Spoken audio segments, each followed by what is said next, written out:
दोस्तों, सिक्के के दो पहलू होते हैं और कांग्रेस हमेशा सिक्के के उसी पहलू को लाली लिपस्टिक लगा के दिखाती है जिससे वो अपना नैरेटिव चला सके। अब जिस तरह से कांग्रेस हाल ही में रिलीज हुए एक्सटर्नल डेट के आरबीआई डाटा को तोड़ मरोड़ के या कहीं मिस इंटरप्रेट करते हुए लोगों को दिखाने की कोशिश कर रही है, उससे दो चीजें प्रतीत होती हैं कि या तो कांग्रेस में अब अनपढ़ डिग्रीधारियों की संख्या कुछ ज्यादा ही बढ़ गई है, या इस बार भी ये कांग्रेस की उस पुरानी स्ट्रेटेजी का हिस्सा है जिसमें वो डेटा को आधा अधूरा दिखा के लोगों को बहकाने की कोशिश कर रही है। नमस्कार, मैं हर्ष नायक और आप देख रहे हैं द पैम्फलेट। तो हुआ यूं है कि 5 अक्टूबर को कांग्रेस ने अपने ऑफिशियल एक्स हैंडल पर एक पोस्ट साझा की जिसमें वो भारत के एक्सटर्नल डेट के नंबर्स का हवाला देते हुए सरकार पर सवाल उठा रहे हैं। नीचे कैप्शन में लिखा हुआ है कि पर मोदी कहेंगे कि विकास हो रहा है। कुल मिलाकर कांग्रेस इस पोस्ट से लोगों को यह दिखाना चाह रही है कि 2014 से अब तक भारत का एक्सटर्नल डेट कितना बड़ा है, और यहीं पे कांग्रेस आकर के फंस गई।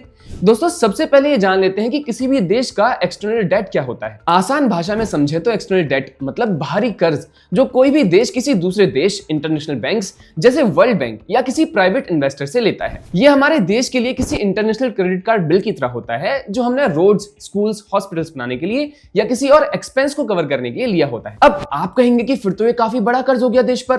अरे भाई, $747 बिलियन, कितना बड़ा अमाउंट है ये। लेकिन नहीं दोस्तों, ऐसा नहीं होता। किसी भी देश का डेट असल में कितना बड़ा है ये हमें उसके इकोनॉमिक आउटपुट से पता चलता है, और यहीं पर आ जाता है डेट टू जीडीपी रेशियो का concept. Basically debt to GDP ratio ये बताता है कि आपकी जीडीपी के कंपैरिजन में आपका डेट कितना छोटा या बड़ा है। फॉर एग्जांपल, भारत का ये रेशियो अभी 19.1% है जो यूपीए काल में लगभग 23% था, यानी सिचुएशन तब से काफी ज्यादा बेहतर हुई है। खैर, यूपीए काल की बात हम आगे करेंगे, लेकिन पहले हम इस डेट टू जीडीपी रेशियो का एक छोटा सा एग्जांपल ले लेते हैं। मान लीजिए आपके गांव में पप्पू नाम का एक दुकानदार है और वो साल में 1 लाख रुपए की सेल करता है, तो उसकी जीडीपी हुई 1 लाख रुपए। लेकिन साथ ही उसने अपने दोस्त रॉबर्ट से 50,000 रुपए का उधार भी तो लिया था, तो वो उसका डेट हो गया। अगर हमें उसके कर्जे और सेल्स का रेशियो निकालना है तो वो 50% होगा। वहीं किसी दूसरे दुकानदार ने कर्ज लिया 20,000 का और सेल्स की 1 लाख रुपए की, तो उसका रेशियो 20% होगा।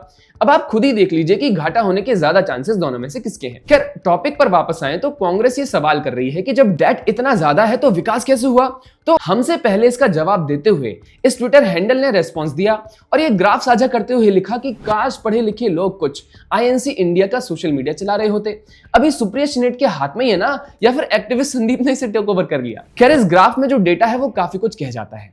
असल में भारत का external debt to GDP ratio जब अटल बिहारी वाजपेयी जी की सरकार थी तो उसमें 7.8% था। 2004 में सरकार बदली और यूपीए के दूसरे कार्यकाल के पूरे होते होते ये रेशियो 23% से ज्यादा पहुंच गया। एक्सटर्नल डेट 112 बिलियन से $446 बिलियन तक चला गया।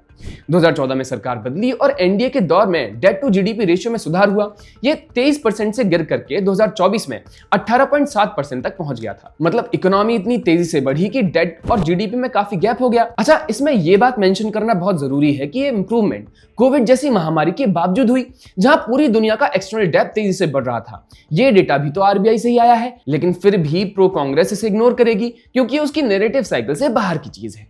खैर, इसमें मजेदार बात यह भी है कि यूपीए सरकार में डेट 112 बिलियन से $446 बिलियन हो गया था, यानी 295% की बढ़ोतरी हुई थी।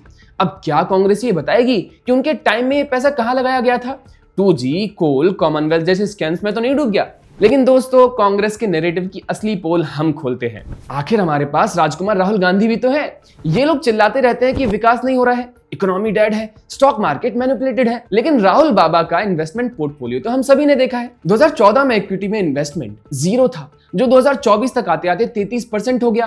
पोर्टफोलियो की वैल्यू 8 करोड़ रुपए से ऊपर पहुंच गई। सिर्फ 5 महीने में मार्च से अगस्त 2024 तक उन्होंने स्टॉक मार्केट से 46.5 लाख करोड़ का प्रॉफिट कमा लिया। कुछ स्टॉक्स पे तो 67% का रिटर्न मिला है इन्हें। सवाल यह है कि अगर विकास नहीं हो रहा, इकोनॉमी इतनी खराब है, तो राहुल बाबा का पोर्टफोलियो इतना चमक कैसे रहा है? मोदी के टाइम में स्टॉक मार्केट बूम कर रहा है और ये लोग उसी से माल कमा रहे हैं, लेकिन लोगों को बहका रहे हैं कि अब सब बर्बाद हो गया है। ये हिपोक्रेसी नहीं तो और क्या है? खैर, अंत में मुझे कांग्रेस से बस इतना ही कहना है कि अगर इतने ही इकोनॉमिक एक्सपर्ट्स हो तो पहले अपने यूपीए के दौर का हिसाब दो।